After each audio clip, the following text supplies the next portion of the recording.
SNDP യോഗം general secretary Vellappally നടേശന്റെ വർഗീയ പരാമർശങ്ങളെ തള്ളിപ്പറഞ്ഞ് CPIM. വർഗീയ പരാമർശങ്ങളെ പാർട്ടി തള്ളിപ്പറഞ്ഞില്ലെന്ന അവബോധം ന്യൂനപക്ഷങ്ങൾക്കിടയിൽ ഉണ്ടായെന്നും അത് തിരഞ്ഞെടുപ്പിൽ തിരിച്ചടിയായെന്നും സംസ്ഥാന സെക്രട്ടറി MV ഗോവിന്ദൻ തുറന്നു പറഞ്ഞു. ആഗോള അയ്യപ്പ സംഗമം സംഘടിപ്പിച്ചത് തെറ്റിദ്ധാരണ ഉണ്ടാക്കി. ശബരിമല സ്വർണ്ണക്കൊള്ളക്കേസിൽ പ്രതി A. പത്മകുമാറിനെതിരെ നടപടി വൈകിയതും തെറ്റിപ്പോയെന്ന് CPIM സമ്മതിക്കുന്നുണ്ട്. CPIM സംസ്ഥാന സമിതിയിൽ നടന്ന ചർച്ചയിലെ വിമർശനങ്ങൾ കണക്കിലെടുത്താണ് SNDP യോഗം ജനറൽ സെക്രട്ടറി വെള്ളാപ്പള്ളി നടേശനെ പരസ്യമായി തള്ളിപ്പറയാൻ സംസ്ഥാന നേതൃത്വം നിർബന്ധിതമായത്.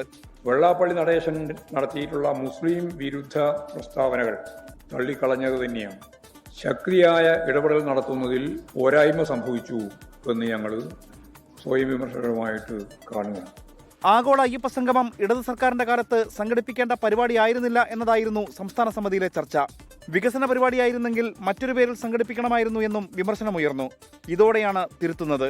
അയ്യപ്പ സംഗമം സംഘടിപ്പിച്ചത് ദേവസ്വം ബോർഡാണ്. സർക്കാരാണ് സംഘടിപ്പിച്ചതെന്ന വലതുപക്ഷ പ്രചരണ ആശയക്കുഴപ്പമുണ്ടാക്കി. യോഗി ആദിത്യനാഥിന്റെ സന്ദേശം ഇവിടെ വായിച്ചു എന്നത് ശരിയായിരുന്നില്ല എന്ന നിലപാടാണ് ഞങ്ങൾ സ്വീകരിക്കുന്നത്. ശബരിമല സ്വർണ്ണക്കൊള്ളക്കേസിലെ പ്രതിയും ജില്ലാ കമ്മിറ്റി അംഗവുമായ A. പത്മകുമാറിനെതിരെ നടപടി വൈകിയതിലും CPIM തെറ്റ് ഏറ്റുപറയുന്നുണ്ട്. A. പത്മകുമാറിനോട് പാർട്ടി വിശദീകരണം ചോദിക്കുകയും എല്ലാ പ്രവർത്തനങ്ങളിൽ നിന്നും മാറ്റി നിർത്തുകയും ചെയ്തിരുന്നു. ആരോപണമുണ്ടായ ഘട്ടത്തിൽ തന്നെ കർശനമായ നടപടി സ്വീകരിച്ചില്ല എന്ന എതിരാളികളുടെ പ്രചരണം തെരഞ്ഞെടുപ്പിൽ നമ്മെ ബാധിച്ചിട്ടുണ്ട്. തളിപ്പറമ്പിലും പയ്യന്നൂരിലും സ്ഥാനാർത്ഥിത്വം പാളിയത് കണ്ണൂർ ജില്ലാ നേതൃത്വം സംസ്ഥാന സമിതിയിൽ തുറന്നു സമ്മതിച്ചു. പയ്യന്നൂർ തളിപ്പറമ്പ് മണ്ഡലങ്ങളിലെ സ്ഥാനാർത്ഥി നിർണയത്തിലുണ്ടായ വീഴ്ചകൾ സ്വയം വിമർശകരുമായിട്ട് കണ്ണൂർ ജില്ലാ കമ്മിറ്റി തന്നെ സംസ്ഥാന കമ്മിറ്റിയുടെ മുമ്പിൽ അവതരിപ്പിച്ചിട്ടുണ്ട്. അതിൽ വ്യക്തിപരമായിട്ട് എനിക്കോ മറ്റാർക്കെങ്കിലുമോ അല്ല, സംഘടനയ്ക്ക് തന്നെയാണ്. 24 തിരുവനന്തപുരം.